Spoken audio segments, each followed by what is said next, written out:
lagi, apa ketemu kabar? lagi Teteh. Sehat-sehat? Alhamdulillah. Wah, ini lagi kegiatan apa nih Pak Rahmat? Kita lagi ngecek aja.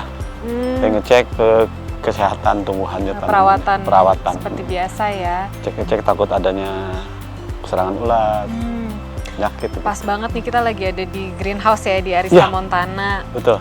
Nah, aku mau nanya-nanya nih. Sebenarnya kalau mau membangun greenhouse itu ada ketentuan tertentu kan, mungkin dari ukuran atau fasilitasnya harus ada apa saja? Sebetulnya tidak ada ya, Teh. Walaupun 1x2 di pinggir rumah itu greenhouse, cuma ya ukurannya beda-beda untuk konsumsi sendiri atau untuk produksi gitu. Ini kebetulan kita ukuran produksi ini 5.000 meter. Lebih besar ya? Besar 5.000 meter persegi gitu.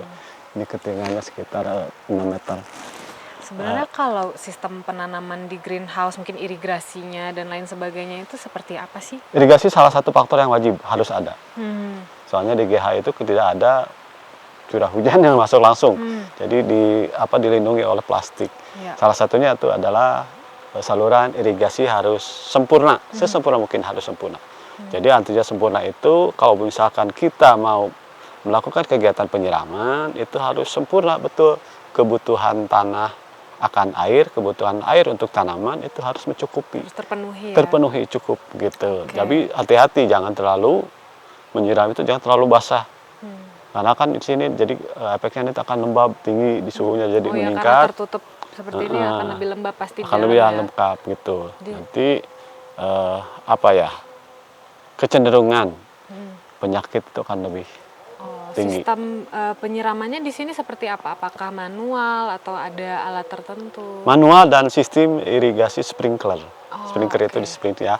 Terus ada yang manual itu yang tidak tersiram, salah satunya oleh sprinkler.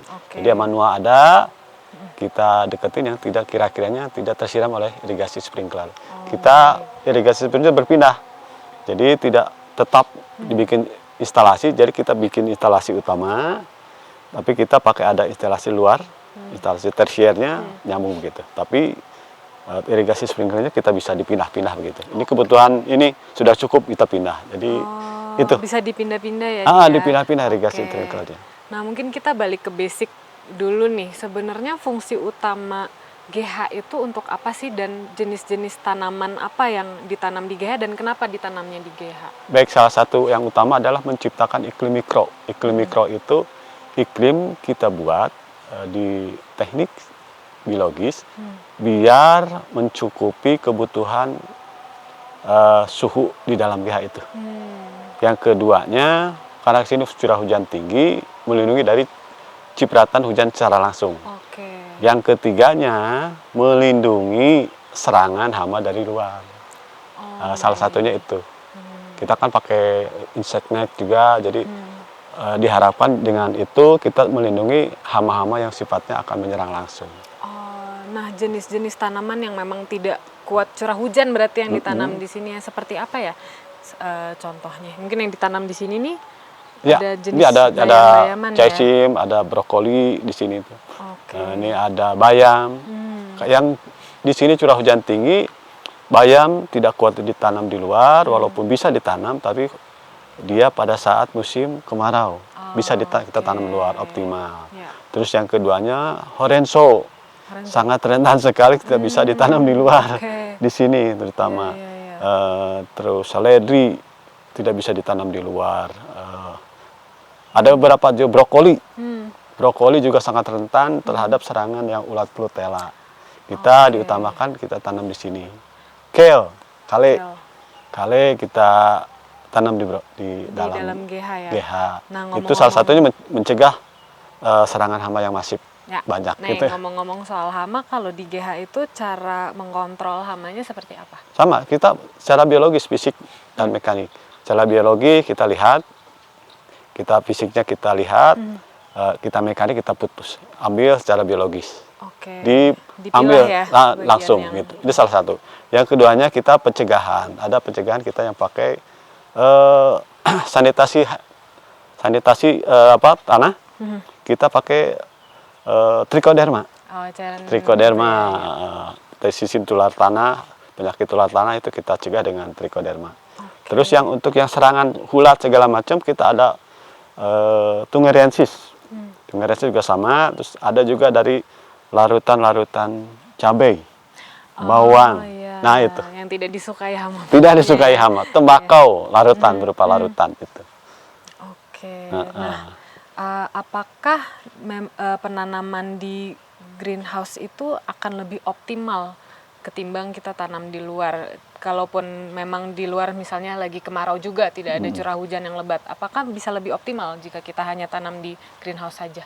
Salah satu kekurangan di greenhouse itu UV, ultraviolet matahari tidak masuk langsung, terhalang itu. Filter ya? Terfilter. Jadi salah satunya mungkin kalau misalkan bayam merah, tidak terlalu merahnya. Agak sedikit pucat. Tapi kalau misalkan kita tanam di luar, merahnya juga kelihatan menarik. Itu salah satunya. Untuk kekurangan GH ya. Tapi untuk optimalisasi penanaman di dalam GH itu sangat optimal. Optimal gitu. Apabila satu penyiramannya cukup, kebutuhan akan hara makanan tanamannya cukup, dihitung ya. Cukup itu artinya tidak berlebih. Kalau berlebih juga akan sama. Kita tidak termanfaatkan, malah jadi tambah tumbuh bakteri. Jadi misalkan di luar cuacanya mendukung dan memungkinkan, mungkin baik kita tanam di luar mungkin. Di luar saja. Di luar Kalau saja. misalnya di greenhouse memang ketika cuaca curah hujan yang tinggi dan ekstrim. memang tidak ya, sangat optimal bagi tumbuhannya, lebih baik ditanam di dalam greenhouse. Betul sekali. Itu teh. Nah, Pak Rahmat, kalau misalnya di Arista Montana nih kan greenhouse-nya bentuknya dome gini ya. Betul. Tapi kan kalau saya perhatikan di luar tuh bentuknya macam-macam sebenarnya. Oh iya, nah, betul. itu ada memang fungsinya sendiri atau sebenarnya sama saja semua? Fungsinya sama saja, tetapi untuk yang mengapa kita ambil dom, itu salah satunya kita mencegah hama ya, masuk karena kan di sekitar hutan. Hama sekitar hutan, terus dan kemungkinan di sini itu cuacanya sangat dingin dan kabut. Kabut. Jadi kita pakai sistem dom saja begitu. Jadi demikian kabut tidak terlalu masuk dan terlindungi, hama terlindungi, tanaman terlindungi gitu dari serangan hama. Ada juga yang ada sistem sirkulasi udara yang di bagian atas. Jadi biasanya itu dipakai oleh teman-teman yang hidroponik, bunga. Bentuknya beda lagi ya dia ya? Jadi ini kan kita dom begini. Jadi kalau misalkan itu ada sebagian setengah dom, terus ininya ada, terus ininya terpotong. Itu ada saluran udara, sirkulasi udara. Itu memang salah satu yang GH yang terbaik itu sirkulasi udara, sebetulnya seperti itu. Tapi karena kita mengambil dom seperti ini, ya salah satunya itu untuk kita melindungi dari serangan hama dan melindungi dari cuaca gitu. Apakah beda bentuk juga beda jenis tumbuhan yang ditanamnya atau sama saja? Sama saja. Yang penting yang fungsi greenhouse itu adalah melindungi dari curah hujan yang tinggi dan serangan hama. Menciptakan iklim mikro saja itu intinya greenhouse itu. Oke, sahabat Arista, itu tadi pembahasan kita mengenai greenhouse, jenis-jenisnya dan untuk apa sebenarnya fungsi greenhouse dan bagaimana memelihara tanaman yang ditumbuhkan di dalam greenhouse. Kalau sahabat Arista punya tips atau pengalaman serupa, jangan lupa untuk share di kolom komentar ya. Jangan juga lupa untuk like, share, dan subscribe ke channel ini. Tetap semangat. Salam organik.